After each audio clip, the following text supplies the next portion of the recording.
ሰላም ጤና ይስጥልን የጣና ቲቪ ተከታታይ ቤተሰቦቻችን እነሆ የሰዓቱን የጣቢያችን ዜና መረጃና ዜና ትንታኔዎችን ይዘንላችሁ ቀርበናል። አክብሮታዊ ጉዟችንን እያስቀደምን በቅድሚያም አቤቶቹን እናቀርብላችኋለን። በፋኖ ኃይሎችና በአገዛዙ ጦር መካከል የሚካሄደው ውጊያ ዛሬም ተጠናክሮ ቀጥሏል። በተለይም በጎንደር ዋና የፋኖ አመራሮችን ለመክበብ የገባው የአገዛዙ ጦር ለግማሽ ቀን በዘለቀ ውጊያ ከባድ ኪሳራ ሲያስተናግድ በፋኖ ኃይሎች በኩል በጀግንነት ተፋልመው ሰማዕትነትን የተቀበሉ መሪዎች መኖራቸው ተሰምቷል። ቀዳሚው የግንባር መረጃችን ነው። በሌላ በኩል በጎጃም ጃዊ ፈንድቃ ከተማ ብራድማ፣ አበስከን፣ ሰከላ፣ አለፋ አካባቢዎች አዳዲስ የውጊያ ግንባሮች ተከፍተዋል። በወሎ ቤተ አማራ ምዕራቡ ቀጠና ከ3 በላይ አውደ ውጊያ ሲካሄድ፣ በወለጋ ቢዛሞ ቀጠና ከ4 በላይ አውደ ውጊያዎች ተካሂደው በርካታ ያገዙ ሰራዊት ኮማንደሮችና የጦር ኦፊሰሮች ጉዳት ማስተናገዳቸው ተሰምቷል። ሌላኛው የግንባር መረጃችን ነው። ህወሓት በአማራ ክልል ወሎ ቤተ አማራ ዋግኽምራ ዞን ውስጥ በጉልበት በተቆጣጠራቸው 2 ወረዳዎች የግዳጅ ወታደራዊ አፈሳ መጀመሩ ተጠቆመ። ራሱን ያገው ሸንጎ ታጣቂ ኃይል ብሎ የሚጠራው ቡድን የጅምላ አፈሳው ተባባሪ ነው ተብሏል። በጉዳዩ ላይ ሰፋ ያለ መረጃ ይዘናል። የእስራኤልና የሶማሊላንድ ግንኙነት ከዲፕሎማሲ ወደ ወታደራዊ ጉዳዮች ማምራቱ እውን ሆኗል። ኢትዮጵያውያንን ጨምሮ የአፍሪካ የዘር ሐረግ ያላቸው የእስራኤል ወታደሮች በሶማሊላንድ መሰማራታቸው ተዘግቧል። እስራኤል ኢትዮጵያዊ የዘር ሐረግ ያላቸው ወታደሮቿን መርጣ ለምን በሶማሊላንድ አሰማራች የሚለውን ጭምር በጉዳዩ ላይ ሰፋ ያለ መረጃ አሰናድተናል። ለሰዓቱ የመረጥንላችሁ ዜና ትንታኔያችን ነው። እነዚህና ሌሎችን ይዘናል። አሁን ወደ ዝርዝር መረጃዎቹ እናመራለን። እነ አርበኛ ደረጀ በላይን ለማፈን በ5 አቅጣጫ ከበባ የፈጸመው ያገዛዙ ጦር ከፍተኛ ኪሳራ ማስተናገዱ ተሰማ። ለግማሽ ቀን በወሰደው በዚህ አውደ ውጊያ በፋኖ ኃይሎች ጭምር መስዋዕትነት መከፈሉ ተሰምቷል። የብልጽግናው አገዛዝ ክረምቱ ሙሉ በሙሉ ከመግባቱ በፊት ፋኖን አጠፋለሁ በሚል በተለያዩ የአማራ ክልል አካባቢዎች በሌሊትና በቀን በሁሉም አይነት የውጊያ አቅም ማጥቃት መክፈቱን መረጃዎች ያሳያሉ። የፋኖ ኃይሎች በበኩላቸው በመልሶ ማጥቃት፣ በጸረ ማጥቃትና በስልታዊ ማጥቃት ላይ ማተኮራቸውን ከተለያዩ ቀጠናዎች ያሰባሰብናቸው የግንባር መረጃዎች ያሳያሉ። በጎንደር ቀጠና ዛሬ ሰኔ 15 ቀን አጥቢያ ሌሊቱን ጀምሮ በምስራቅ ደንበያ አካባቢ እነ አርበኛ ደረጀ በላይን ለማፈን በ5 አቅጣጫ የማጥቃት ውጊያ የከፈተው ያገዛዙ ጦር ለግማሽ ቀን ያከለ ተዋግቶ ጦሩ እንደተበተነ የፋኖ ምንጮች ጠቁመዋል። መነሻውን ከጎንደር ጠዳ፣ አዘዞ፣ ማክሰኝት፣ ጎርጎራና አይምባ ወደ ደንበያ ሮቢት ያደረገው ያገዛዙ ጦር በሌሊት የገባ ቢሆንም የፋኖ ኃይሎች መረጃው ቀድሞ በደረሳቸው መሰረት በሰነዘሩት ማጥቃት የከበባ ዕቅዱ ተበላሽቶ የጨበጣ ውጊያን ጨምሮ ለ6 ሰዓታት ከባድ ውጊያ መደረጉን ምንጮች ገልጸዋል። በተለይም ከምስራቅ ደንበያ ወደ ዘንጋጅ ቀጠናዎች በመካናይዝድ የታጀበ የማጥቃት ውጊያ የከፈተው ያገዛዙ ጦር በፋኖ ኃይሎች ስልታዊ መልሶ ማጥቃት ጦሩ መበተኑ ነው የተሰማው። በደንበያ ሮቢት የከበባ ሙከራው በሰዓታት ውጊያ የከሸፈበት ያገዛዙ ጦር በውጊያ ዕቅዱ መሰረት እነ አርበኛ ደረጀ በላይን ለማፈን አቅዶ ቢገባም በሌሎች የፋኖ አመራሮች መስዋዕትነት ጭምር ከበባው መሰበሩ ታውቋል። አድማጭ ተመልካቾች በዚህ መስዋዕትነት በተከፈለበት የአውደ ውጊያ ውሎ ዙሪያ የግንባር ዘጋቢያችን ተጨማሪ መረጃ እንደሚከተለው ያደርሰናል። ሰላም ጤና ይስጥልን አድማጭ ተመልካቾች እንደምን ዋላችሁ።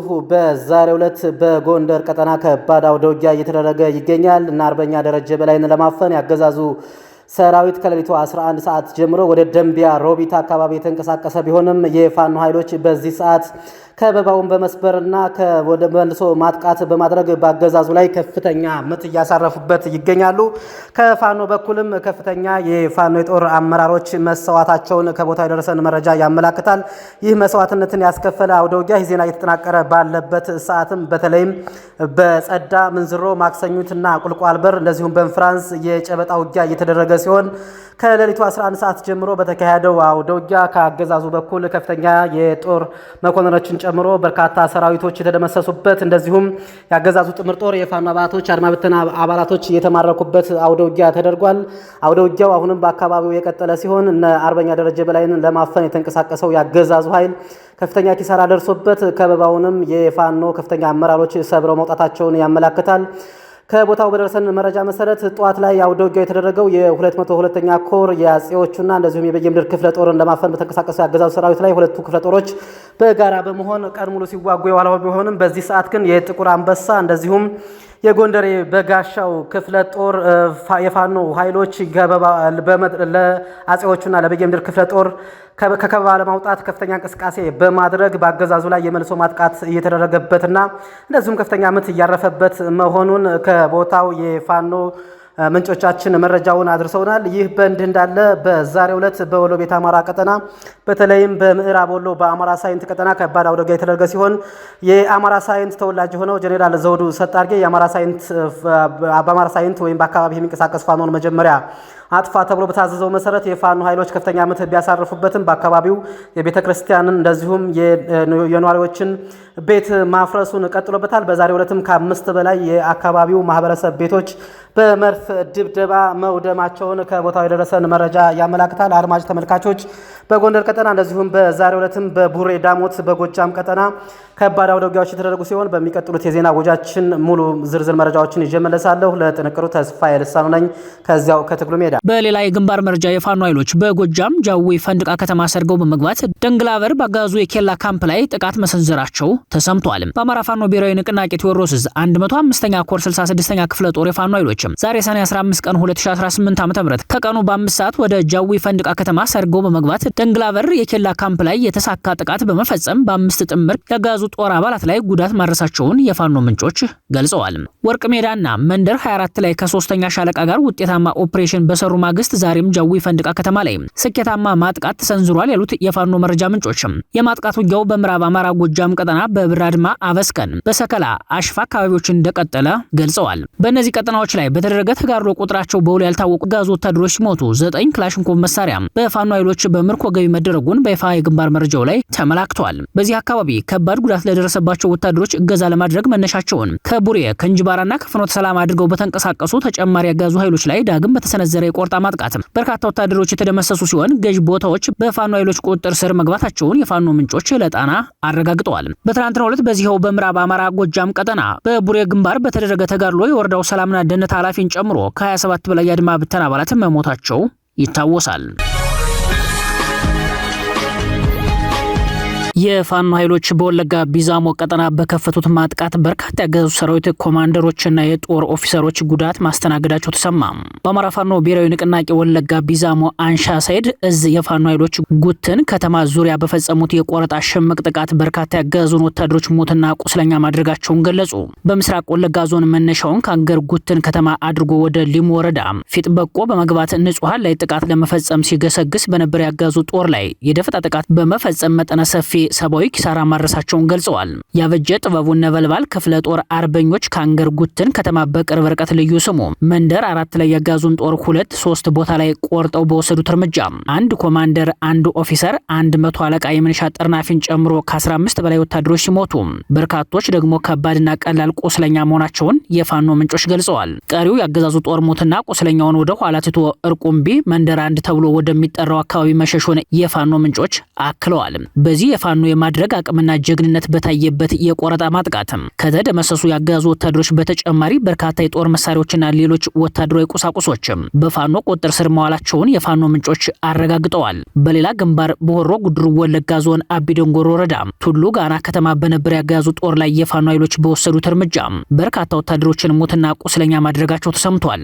አርበኞቹ በዲሽቃና በብሬን ሽፋን ታግዘው ያገዛዙን ጦር የቁም ምሽጎችን ጭምር የሰበሩ ሲሆን የብልጽግና ጦርና ከርካሪ በመስበር በርካቶችን ደምሰው ልዩ ልዩ የጦር መሳሪያዎችን በምርኮ ገቢ ማድረግ መቻላቸውን አማራ ፋኖ ብሔራዊ ንቅናቄ ወለጋ ቢዛሞ አንሻ ሳይድዝ አሳውቋል። በተመሳሳይ በምስራቅ ወለጋ ዞን ጊዳያና ወረዳ ውስጥ ውጊያ የተካሄደ ሲሆን በዚህ ውጊያ በተመሳሳይ በርካታ ያጋዙ ጦር የከፋ ጉዳት ማስተናገዱ ነው የተሰማው። በዚህ ተጋድሎ ሞትና ቁስለኛ ከተደረገው ያጋዙ ጦር በተጨማሪ አገዛዙ የአማራን ሀብት ንብረት እየዘረፈ በተሽከርካሪ ሲጭንበት የነበረው ክሬን በፋኖ መማረኩንም አንሻ ሳይድዝ በህዝብ ግንኙነት መምሪያው ገልጿል። ለዘመናት በስርዓታዊ የዘር ማጥፋት ዘመቻ ሲማቀቅ የኖረው የወለጋ ቢዛሞ አማራ ህዝብ በብልጽግና አገዛዝ የተጋረጠበትን የህልውና አደጋ ለመመከት ተደራጅቶ በመታገል ላይ ይገኛል። ራስን ከልቂት የመታደግ ተፈጥሯዊ መብቱን ተጠቅሞ የተደራጀውና ብሶት የወለደው ይህ የወለጋ ቀጠናው ትግል በአገዛዙ ጦር ላይ ከፍተኛ ሰብአዊና ወታደራዊ ቁሳዊ ኪሳራዎችን በማድረስ ላይ ይገኛል። ቀደም ሲል አንድ ብርጋዴር ጀነራልና 3 ኮሎኔሎች በምስራቅ ወለጋ ዞን በፋኖ ኃይሎች የደፈጣ ጥቃት እርምጃ እንደተወሰደባቸው አይዘነጋም። ህወሓት በአማራ ክልል ወሎ ቤተ አማራ ዋግ ኽምራ ዞን ውስጥ በጉልበት በተቆጣጠራቸው 2 ወረዳዎች የግድ ወታደራዊ አፈሳ መጀመሩ ተጠቆመ።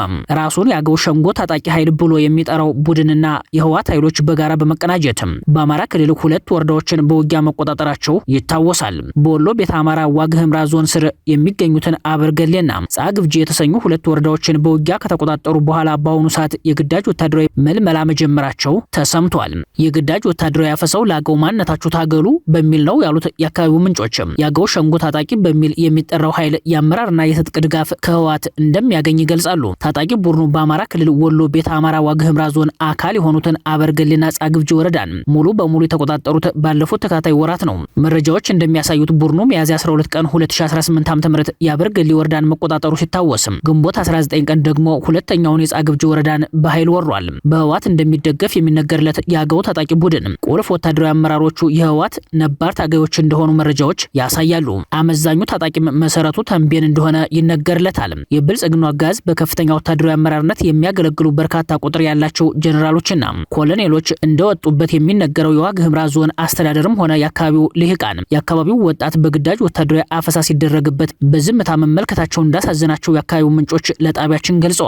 በሁለቱ ወረዳዎች በርካታ ሰዎች ጦርነቱን በመስጋት ወደ ሰቆጣ፣ ላስታ፣ ላሊበላና ወልዲያ ከተሞች የተፈናቀሉ ቢሆንም በአካባቢው የቀሩ እስረኞች ጭምርም ለግዳጅ ወታደራዊ አፈሳ መዳረጋቸው ነው የተሰማው። የዓይን እማኞች እንደሚሉት ከአካባቢው ጦርነትን በመስጋት ዕለት በዕለት የሚፈናቀለው ዜጋ ቁጥሩ እያሻቀበ ነው። ከጻግብጂ ወረዳ የተፈናቀሉት አንድ የአካባቢው ነዋሪ እንደተናገሩትም ጥቃቱን ተከትሎ ታጣቂው ማህበረሰቡና የአካባቢው የመንግስት አመራሮች ጭምር ምንም አይነት ንብረት ሳያወጡ ባዶ እጃቸውን ለመሸሽ ተገደዋል።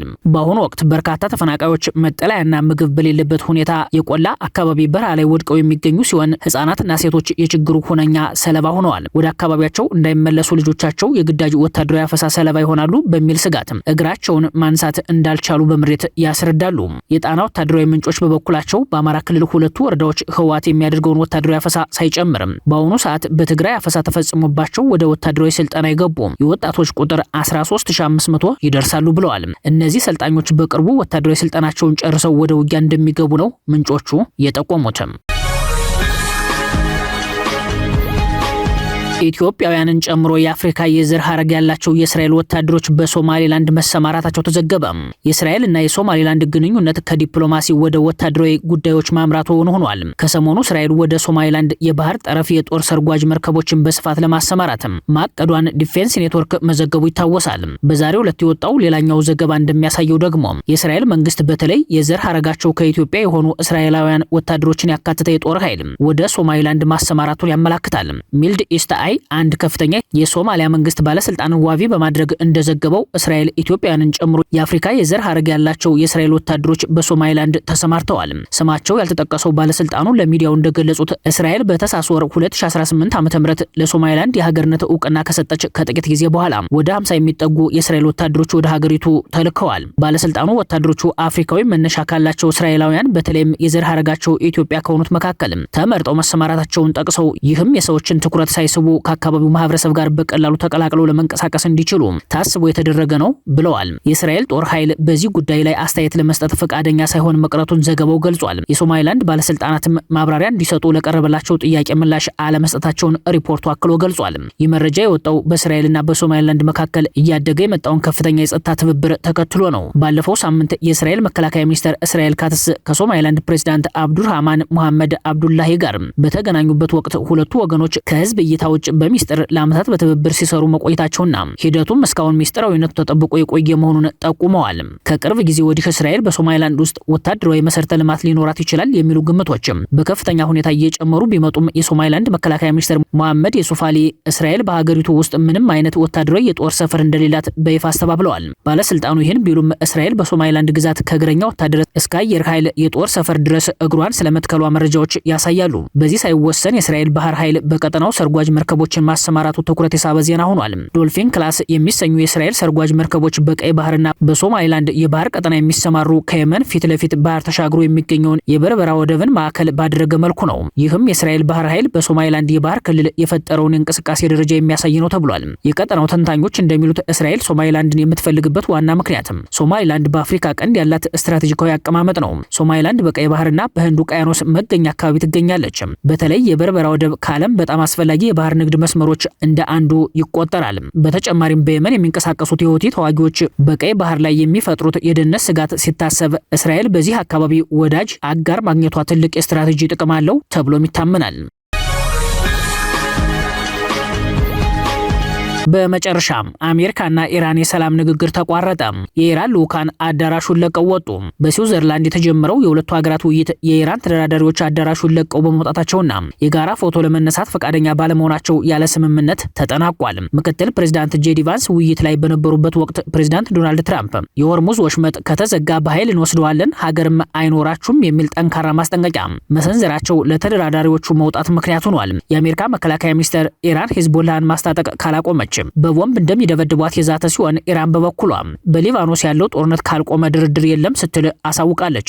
በመካከለኛው ምስራቅ ያለውን የውጥረት ሁኔታ ሊቀይር የሚችል ተስፋ ሰጪ ዜና እየተጠበቀ ባለበት በዚህ ሰዓት የሁለቱ ሀገራት የሰላም ንግግር መቋረጡ ተሰምቷል። ኢራንና አሜሪካ በስዊዘርላንድ የጀመሩት ውይይት ጥሩ ውጤት እያሳየ ነው ቢባልም የዛሬው መልካም ያልሆነ ዜና ለቀጠናው ተጨማሪ ፈተና ሆኗል። ይህ ውይይት በቀጣዮቹ 60 ቀናት ውስጥ ወደ ዘላቂ ስምምነት ሊያመራ ይችላል ወይ የሚል ጥያቄ አስነስቷል። የተቋረጠው ውይይት መልሶ ቢጀመር ለጊዜው ውጥረትን ለማርገብ የተደረገ ፖለቲካዊ እርምጃ ብቻ ሊሆን ይችላል የሚሉት ጥርጣሬዎችም የቀጠናውን የፖለቲካ ተንታኞች እያወዛገበ ይገኛል።